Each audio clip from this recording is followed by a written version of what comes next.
Hey, Justin. Texas, you guys couldn't get any pass rush going. Fast forward to this game, you guys are in all kinds of pressure. What do you think has changed, and what did you guys learn from that Texas game to make sure that you guys have been as successful at the pass rush as this game? I mean, just we looked at that game as a lesson.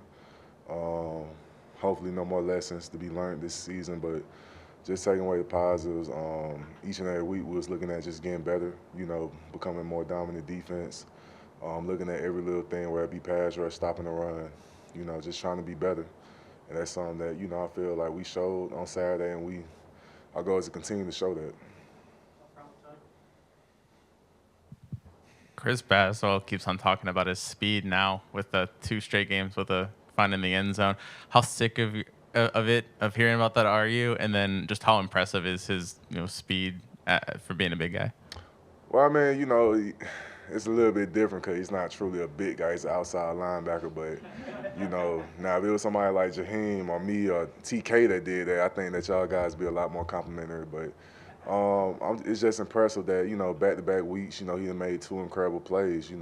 Talk about last week against Mississippi State, getting that pick and returning for a touchdown. And even though, his last play was called back, just the ability to block the field goal and be able to run it back, it's just that was awesome. I'm proud of him. Justin, what has Coach Steele been instilling in the defense for the growth that you guys have had and the ability to perform like this? I think Coach Stilton came in already knowing what to expect and knowing how things are here, from his previous experience.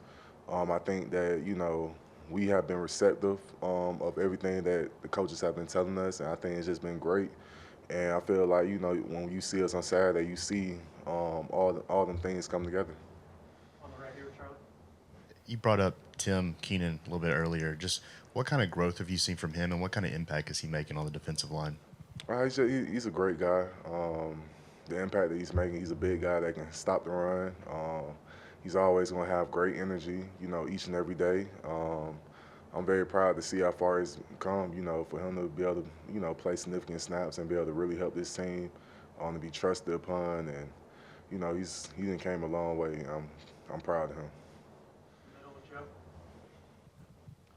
Justin, Coach Saban talked about KJ Jefferson earlier. What goes into tackling or rushing a quarterback that of his size? And is there anything different in your mindset when it comes to a quarterback that is his size but also has the rushing ability?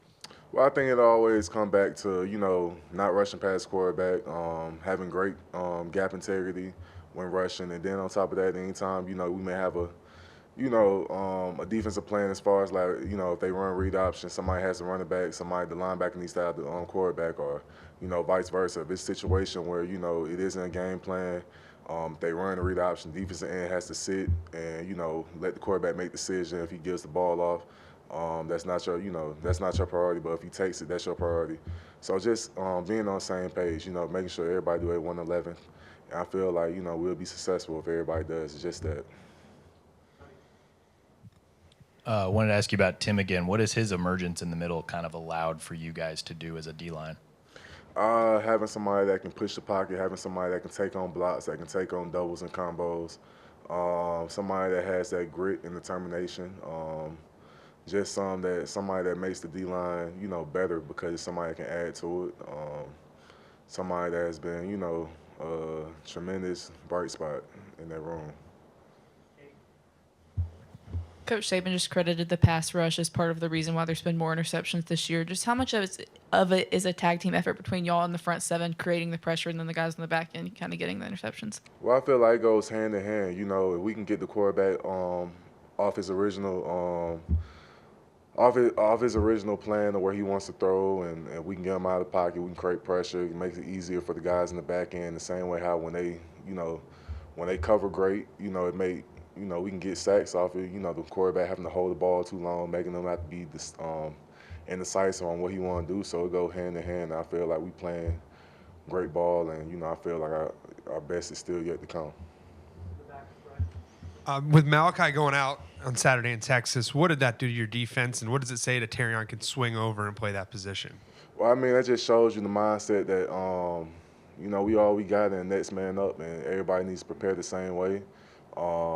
You may not be in the game right now, but you never know what may happen. Guys step up in big ways, and they came to play. I'm tremendously proud of Trey Amos, who came in, who went over to that corner position, who, you know, did a great job, and Terrion to be able to fill in for Malachi, and just guys who can, you know, stepped in and made huge contributions during that second half. When you're going up against a quarterback like that big and strong like KJ Jefferson, do you have to sort of change your mentality of how to tackle him, just be more conscientious of it? I don't think you have to change your mindset. I think if you go against anybody, you expect everybody, you know, you got to finish through. Make sure you finish through contact. You know, same way they're going to do the same way. They're not just going to go down on one hit or, you know, just have your, you know, try to arm tackle him. He's a big guy. You know, it's a lot of great people that we play in this conference that you have to have the same respect for everybody. I was wondering what went through your mind on the safety when had him, ball goes out. Just did you know it was a safety from the get-go, or did you have to wait? My first reaction was, man, you know, I got to him again, but then I was like, dang, you know, we in the end zone. That's a safety, isn't it? And then I was hearing the back and forth between, you know, the ball was out and all that. I was like, man, I don't remember him throwing the ball, but I was just like, man, you know, just, you know, it was a great play.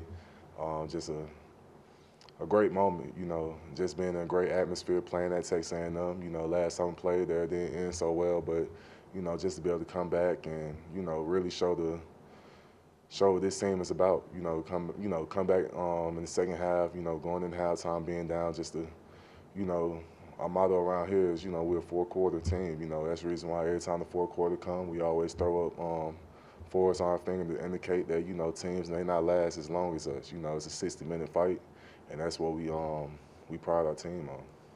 Anything else? Thank you.